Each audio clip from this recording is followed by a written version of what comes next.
Assalamualaikum warahmatullahi wabarakatuh. Perkenalkan, nama saya Muhammad Rizal Satria Prihadi dengan NIM 232410102020. Saya dari kelas PAAB. Jadi di sini saya akan mempresentasikan hasil kerja dari UTS PAA saya. Dan untuk tema atau judul yang saya gunakan yaitu API pendaftaran registrasi pemain bola untuk kompetisi domestik.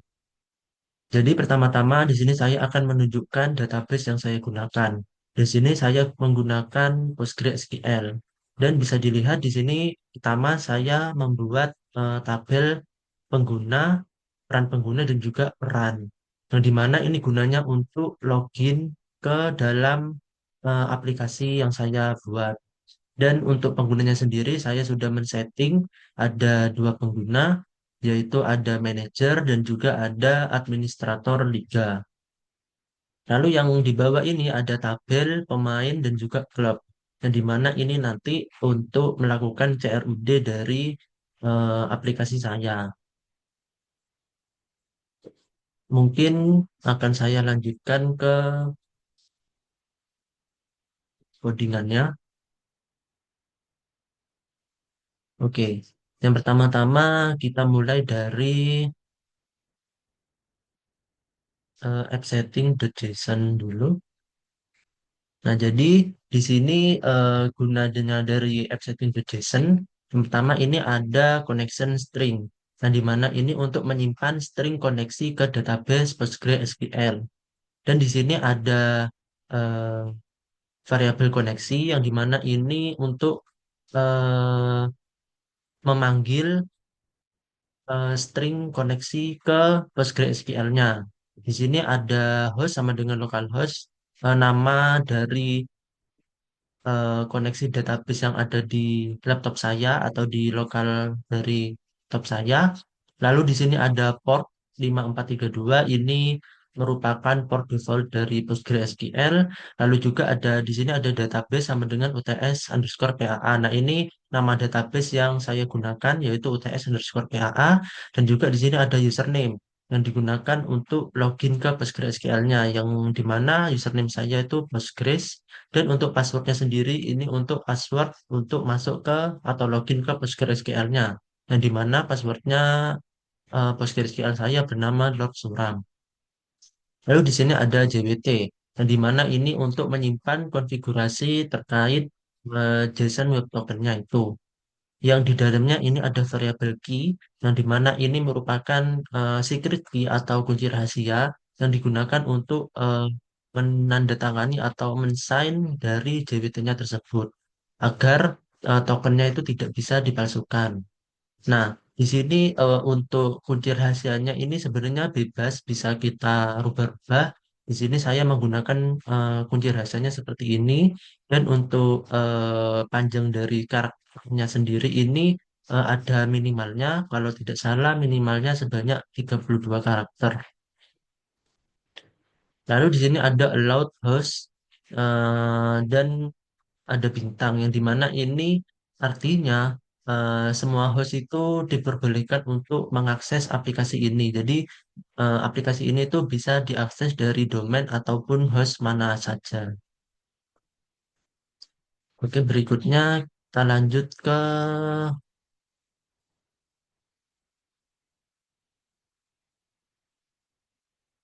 mungkin lanjut ke JWT helper.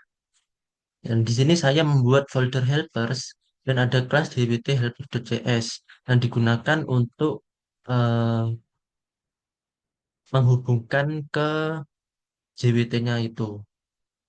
Jadi di sini untuk statementnya di sini saya menggunakan ada UT 2020 UTS PAA models. Artinya ini akan mengimpor model dari pengguna.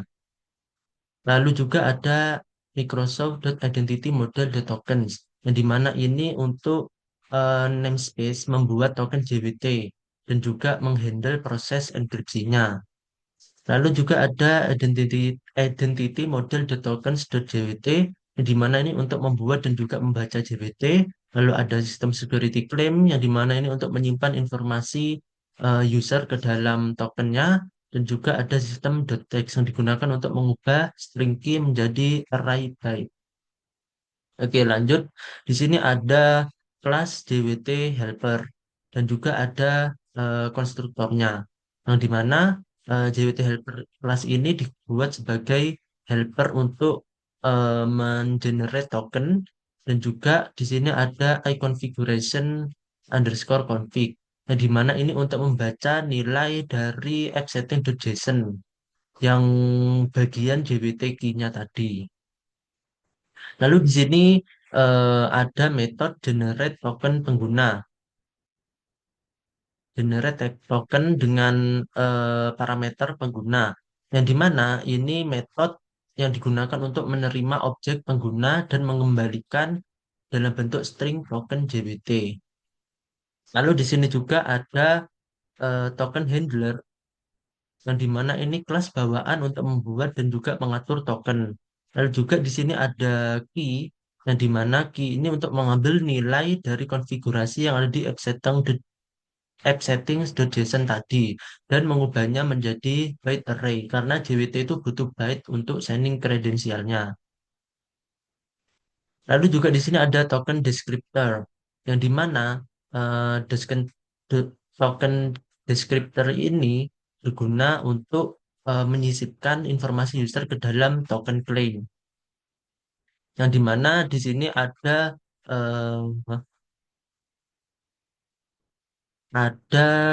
informasi user yang nanti akan ditampilkan. Yang pertama ada ID penggunanya, lalu ada nama pengguna, ada email, dan juga ada role-nya atau perannya. Jadi di sini nanti perannya itu akan muncul sebagai manager atau sebagai administrator liga. Lalu juga di sini saya membuat untuk eh, expired dari tokennya sendiri itu hanya bertahan selama 1 jam. Dan juga signing kredensial ini untuk digunakan untuk menandatangani token.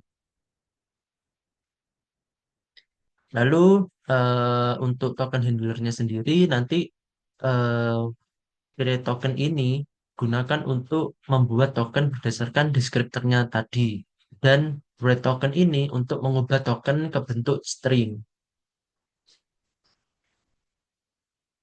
Oke, mungkin lanjut ke dalam SQL DB Helper.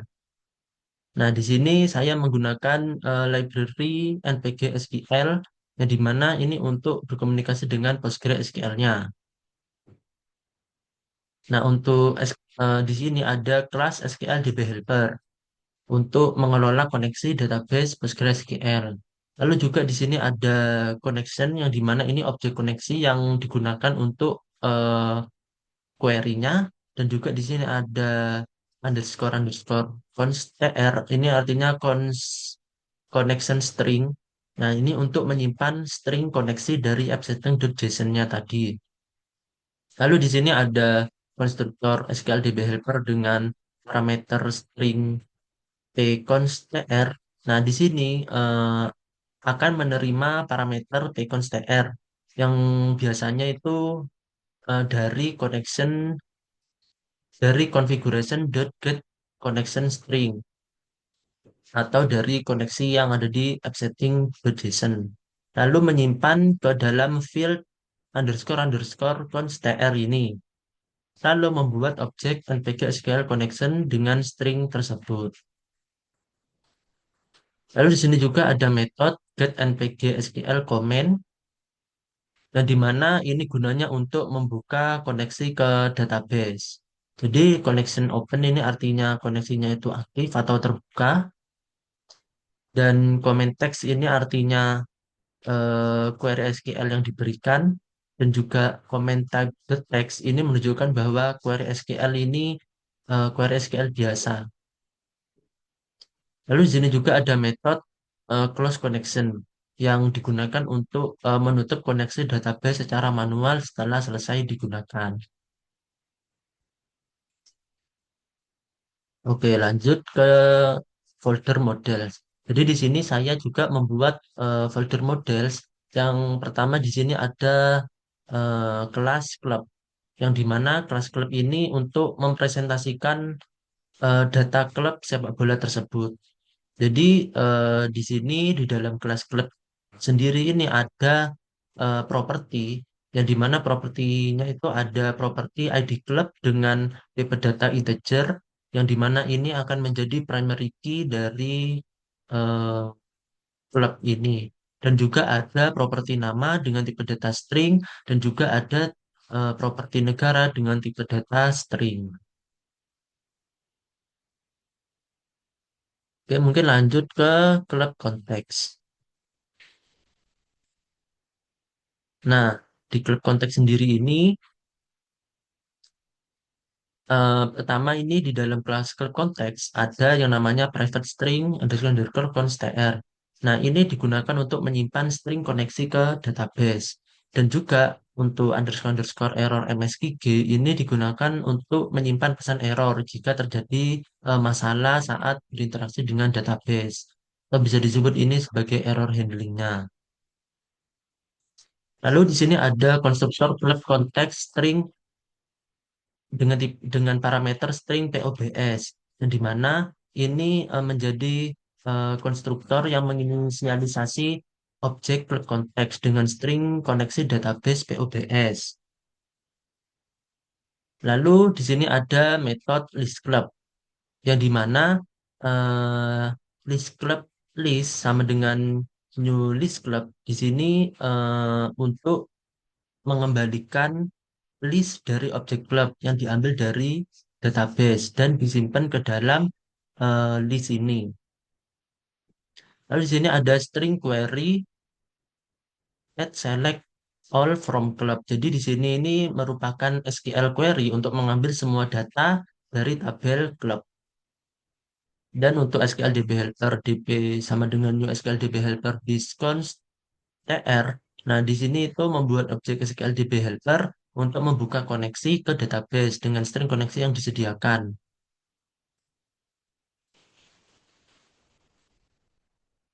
Nah, lalu di sini ada eh, db.get npk SQL comment query.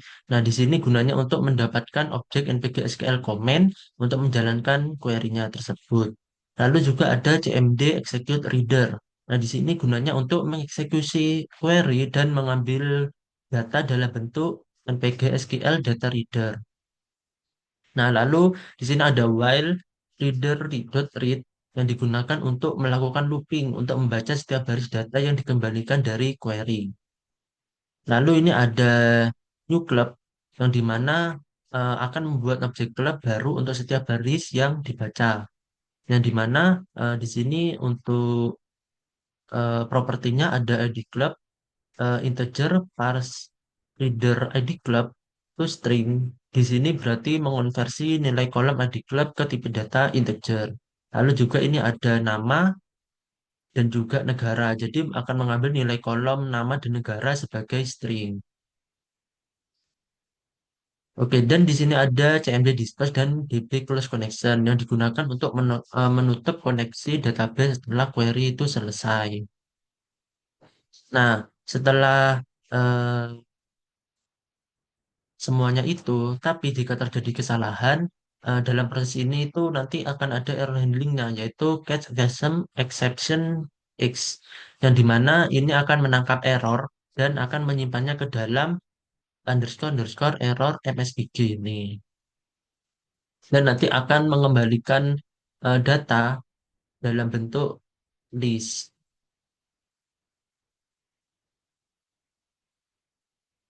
Oke, yang selanjutnya ini ada metode add club, yang dimana metode add club ini akan menerima parameter club yang dimana objek yang berisi data club akan ditambah ke dalam database dan mengembalikan nilai bertipe data bool yang menunjukkan apakah operasi penambahan club berhasil atau tidak.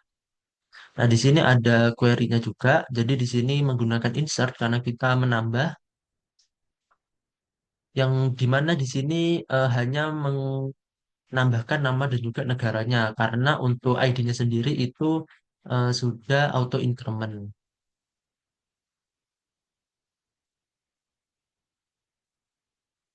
Nah, lalu untuk di sini ada CMD yang dimana membuat objek NPG SQL comment untuk mengeksekusi query SQL yang sudah didefinisikan tadi. Lalu di sini CMD titik parameters add with value bla bla bla. Nah, di sini ini digunakan untuk menambah nilai untuk parameter nama dan juga parameter negara dalam query-nya tersebut. Nah, klub.nama dan juga klub.negara ini diambil dari objek klub yang diterima sebagai parameter metode. Lalu integer rows affected.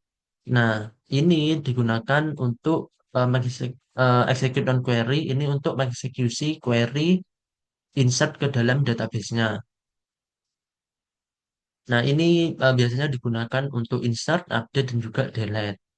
Lalu juga nanti akan mengembalikan jumlah baris yang terpengaruh. Dalam hal ini harusnya satu ya kan jika penambahannya itu berhasil. Dan ini digunakan untuk menutup koneksi database jika operasinya selesai. Nah, lalu akan mengembalikan nilai true jika eh, setidaknya ada satu baris yang berhasil ditambahkan dan akan mengembalikan nilai false jika tidak ada baris yang ditambahkan. Lalu jika terjadi error seperti yang di atas, nanti eh, error itu akan ditangkap dan pesan error itu akan disimpan di dalam error MSGG ini dan akan mengembalikan false jika terjadi kesalahan.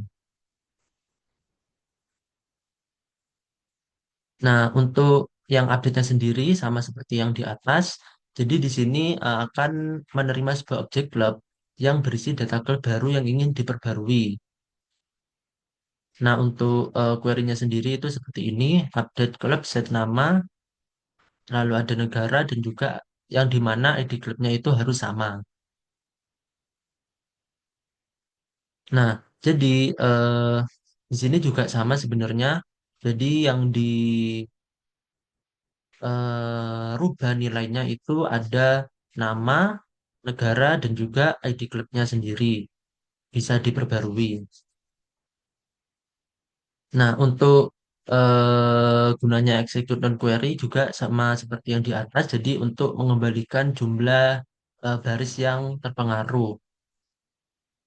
Jadi jika klub dengan ID klub tersebut ada, maka result akan bernilai satu. Tapi jika tidak ditemukan, result akan bernilai nol. Nah, ini juga sama gunanya untuk menutup koneksi database. Dan juga ini akan mengembalikan nilai true jika setidaknya ada satu baris yang diperbarui. Dan jika gagal akan ditangani oleh error handling yang ada di sini. Untuk delete club juga sama. Jadi ini ada query-nya sendiri, proses query, perintah query-nya untuk menghapus data dari tabel club. Jadi ini ada delete from club yang di mana ID club itu harus sama. Untuk lain-lainnya juga sama. Mungkin langsung lanjut saja ke pemain.js. Nah, di sini pemain juga ini mendefinisikan properti dari pemainnya. Jadi di sini ada ID pemain yang bertipe data integer, yang dimana ini sebagai primary key, lalu juga ada nama yang bertipe data string, ada posisi yang bertipe data string, ada ID club yang bertipe data integer, dan juga nama club yang bertipe data string. Lalu untuk pemain konteksnya juga sama seperti club.context, isinya sama persis seperti .context, cuman yang membedakan properti-propertinya saja. Lanjut ke pengguna. Nah, untuk pengguna sendiri ini yang untuk proses loginnya. Jadi di sini ada properti ID pengguna, di mana bertipe data integer, lalu ada properti nama bertipe data string, ada email bertipe data string, username bertipe data string, password bertipe data string, dan juga ada nama peran bertipe data string. Nah, untuk pengguna konteksnya di sini, eh, karena pengguna ini hanya digunakan untuk login saja, jadi ini beda seperti pemain eh, dan juga klub ya. Jadi di sini eh, ada metode get pengguna by email. Jadi di sini gunanya untuk mencari data pengguna berdasarkan email, yang dimana akan mengembalikan objek pengguna jika ditemukan atau nol jika tidak. Nah, untuk query-nya sendiri itu seperti ini. Jadi di sini akan mengambil semua data dari tabel pengguna dan kolom nama peran dari tabel peran yang dilakukan join ke tabel relasi peran pengguna. Dan juga di sini ada filter yang dimana parameternya itu berdasarkan email.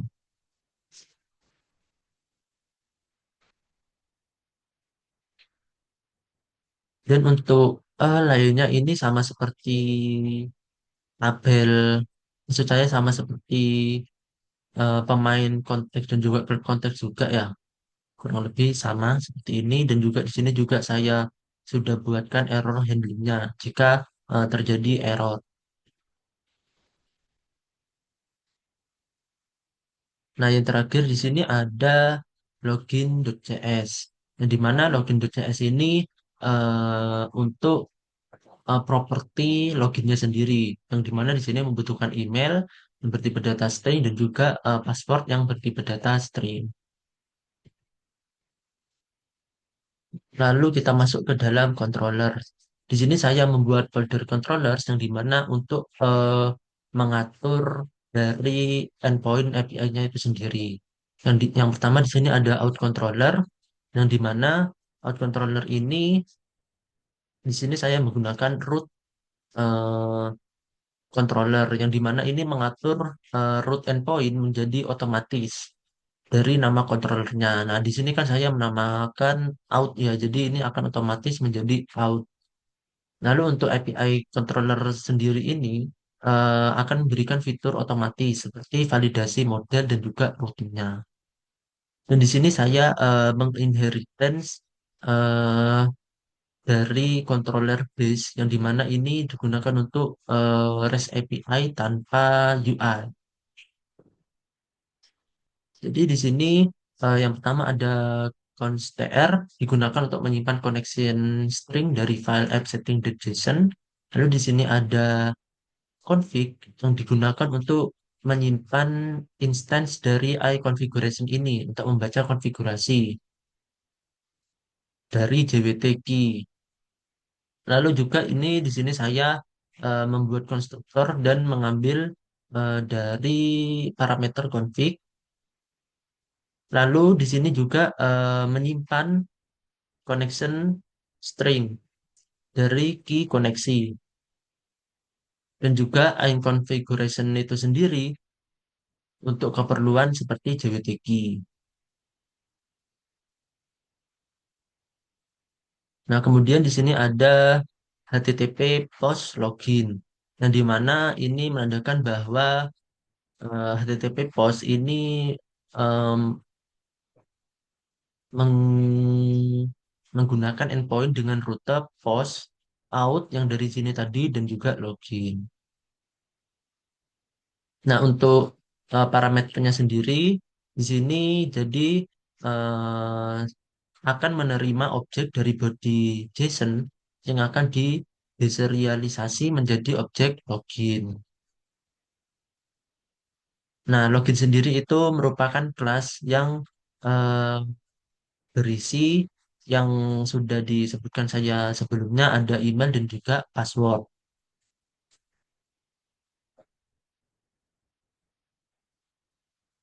Nah, lalu ini ada pengguna konteks, konteks sama dengan new pengguna konteks, const.tr. Nah, di mana ini akan membuat objek pengguna konteks untuk mengakses database. Dan juga di sini akan mengambil data pengguna berdasarkan emailnya. Nah, jika pengguna tidak ditemukan atau password salah, maka login ini akan ditolak dan akan mengembalikan HTTP 401 unauthorized dengan pesan email atau password tidak ditemukan. Lalu di bawahnya ini ada JWT helper, JWT sama dengan new JWT helper config dengan parameter config. Dan juga ada string token sama dengan JWT.generate token dengan eh, parameter pengguna. Nah, di mana JWT helper ini digunakan untuk konfigurasi dan akan memanggil generate token dengan parameter pengguna untuk membuat token JWT-nya. Nah, jika sukses akan mengembalikan HTTP 200 OK dengan response body berisi token dan juga data user yang login. Untuk datanya nanti yang ditampilkan itu ada ID, nama, email, dan juga perannya. Oke, lanjut ke klub controller. Nah, untuk klub controller sendiri di sini ada API slash controller, yang di mana root ini akan menjadi API slash club karena nama controllernya ini klub ya. Lalu di sini juga saya mengaktifkan fitur otomatisasi untuk web API juga seperti validasi model banding, respons otomatis, dan lain-lain. Lalu di sini saya membuat kelas yang dimana menginheritance dari control base sama seperti yang sebelumnya. Oke, mungkin lanjut aja langsung ke HTTP GET yang dimana ini nanti akan otomatis endpoint-nya akan menjadi GET API Club. Yang dimana di sini saya hanya memperbolehkan pengguna dengan manajer dengan nama peran manajer dan juga administrator liga yang bisa mengakses ini. Dan dimana nanti di sini apa akan membuat objek klub kompleks untuk mengakses data klub dari database dan memanggil list klub untuk mengambil semua data klub dan juga akan mengembalikan HTTP 200 OK dengan data klub dalam bentuk JSON. Lalu di sini ada HTTP post create. Sama seperti yang di atas nanti akan otomatis menjadi post API club create. Nah, di sini yang saya izinkan untuk membuat klubnya hanya administrator liga saja. Jadi manajer tidak dapat mengakses ini. Ya kurang lebih untuk isian dalamnya itu seperti ini. Lalu yang HTTP put juga akan nanti otomatis menjadi put API club update dan berdasarkan ID. Yang dimana ini saya yang hanya mengizinkan roles administrator liga saja. Nah, terus di sini ada HTTP delete, yang dimana nanti akan endpointnya berubah menjadi delete API club delete ID, yang dimana ini hanya saya izinkan untuk administrator liga saja. Nah, lalu untuk pemain kontrolernya juga sama seperti yang klub. Untuk gate-nya ini semua role bisa mengakses dari manajer maupun administrator liga. Nah, tapi bedanya di sini untuk yang create pemain hanya manajer saja yang bisa mengakses. Lalu untuk update-nya juga hanya manajer dan delete-nya juga hanya manajer.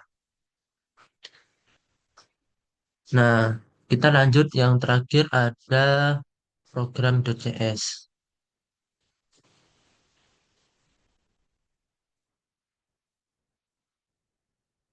Nah, jadi di program.cs ini di sini ada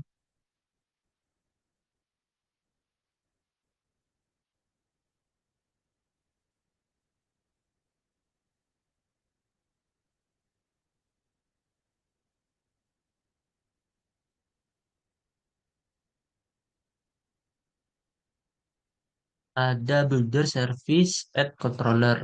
Nah, di mana ini untuk menambahkan service untuk controller API ke dalam dependency injection container.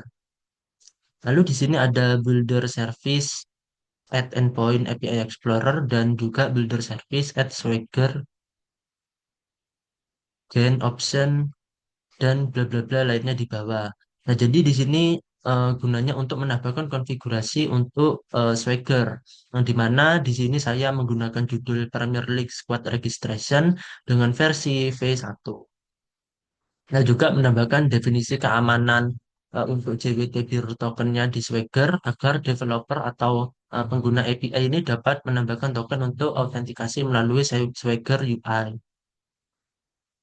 Lalu di sini juga saya menambahkan autentikasi JWT-nya. Jadi di sini ada JWT Bearer Default, ada JWT Bearer Default Authentication, yang dimana ini untuk menentukan jenis autentikasi yang digunakan, yaitu JWT Bearer. Lalu juga di sini ada add JWT Bearer yang mengkonfigurasi bagaimana token akan diterima dan diproses. Jadi di sini ada pertama validate issuer signing key yang akan memverifikasi tanda tangan kunci yang diterima dengan kunci yang valid. Lalu juga ada issuer signing key yang dimana ini untuk mendapatkan kunci signing dari konfigurasi untuk memverifikasi tanda tangan token tersebut.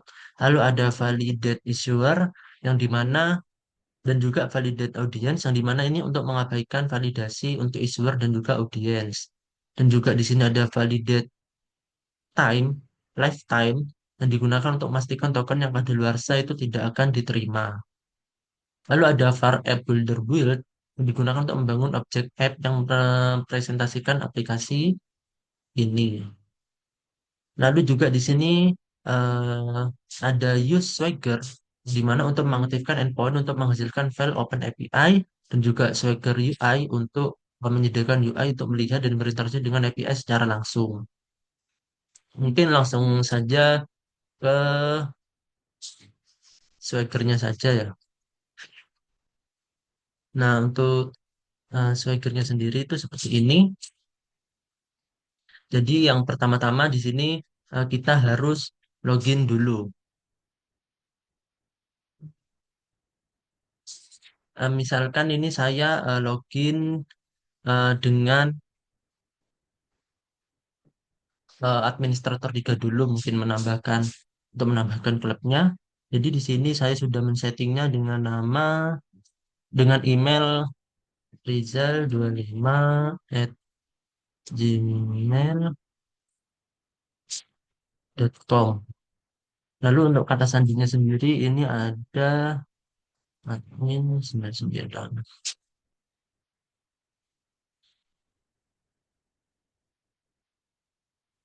Oke, di sini sudah berhasil.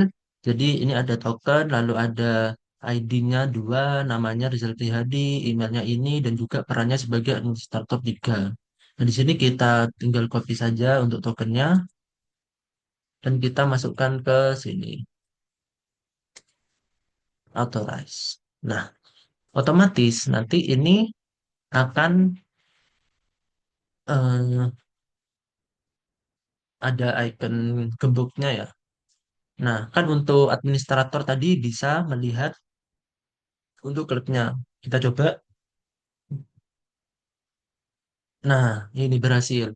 Nah, di sini saya juga sudah membuat untuk namanya ada Manchester United dan juga Inggris. Coba kita buat untuk klubnya sendiri. Nah, ini ID-nya kita kosongin saja karena sudah auto increment. Misalnya saya tambahkan Arsenal dan juga negaranya Inggris.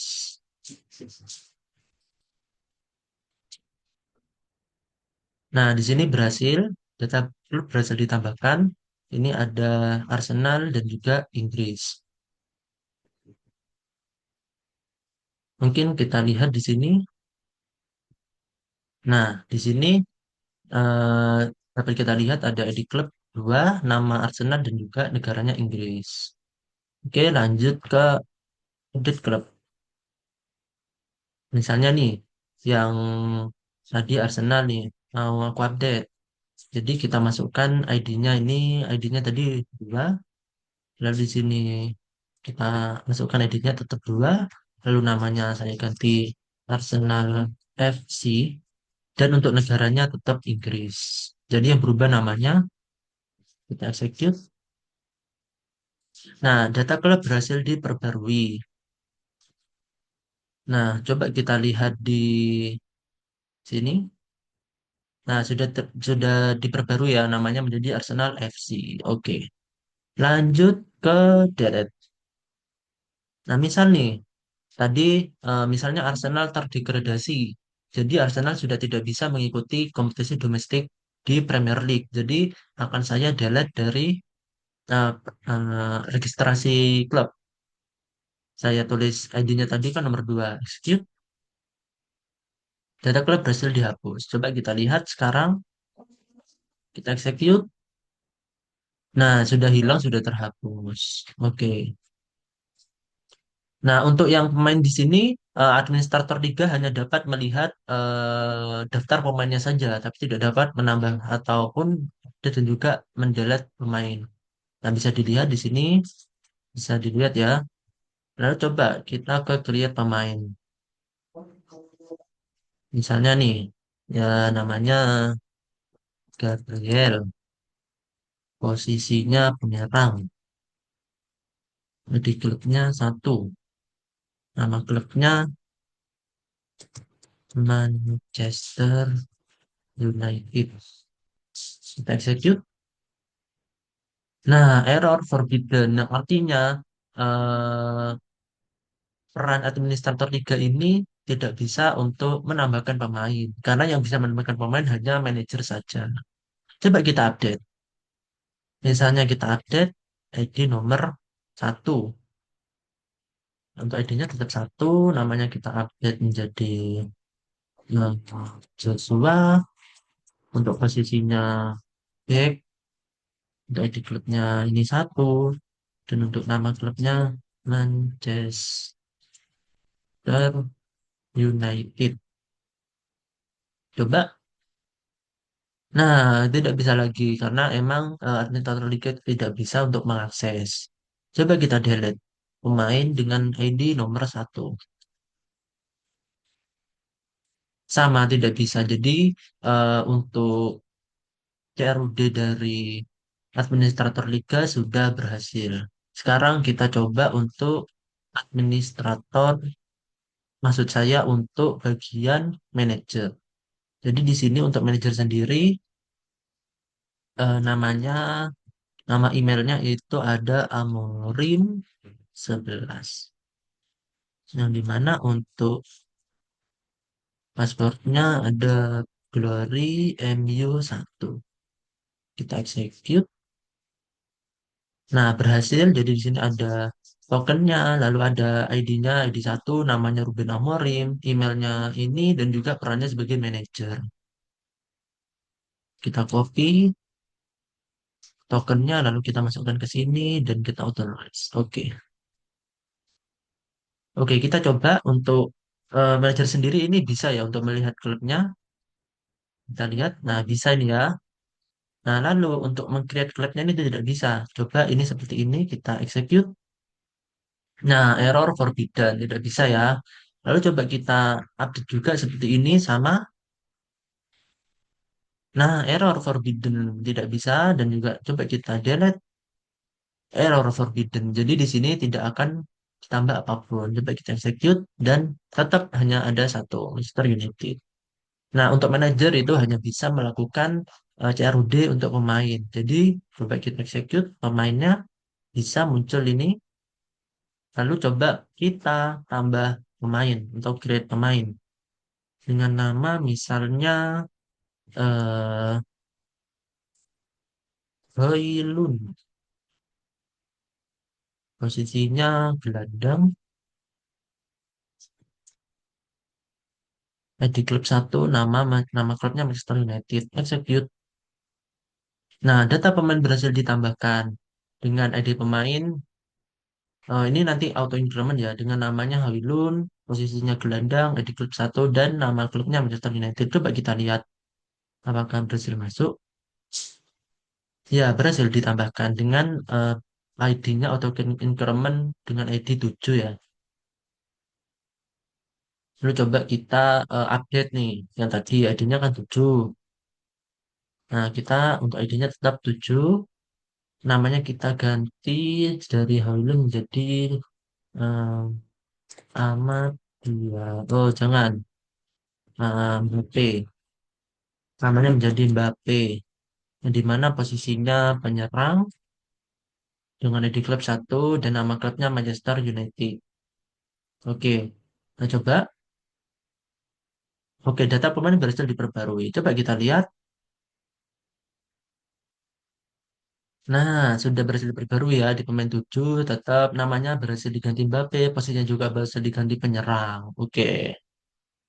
Dan yang terakhir coba kita delete. Misalnya nih Mbappe tadi itu tidak didaftarkan nih di kompetisi domestik nih. Jadi manajernya itu mau menghapus Mbappe. Itu tulis ID-nya, execute dan akan data pemain berhasil dihapus. Coba kita lihat di sini dan berhasil dihapus. ID nomor 7 sudah tidak ada lagi. Mungkin untuk demo dari UTS saya sekian. Kurang lebihnya saya mohon maaf. Saya akhiri. Wassalamualaikum warahmatullahi wabarakatuh.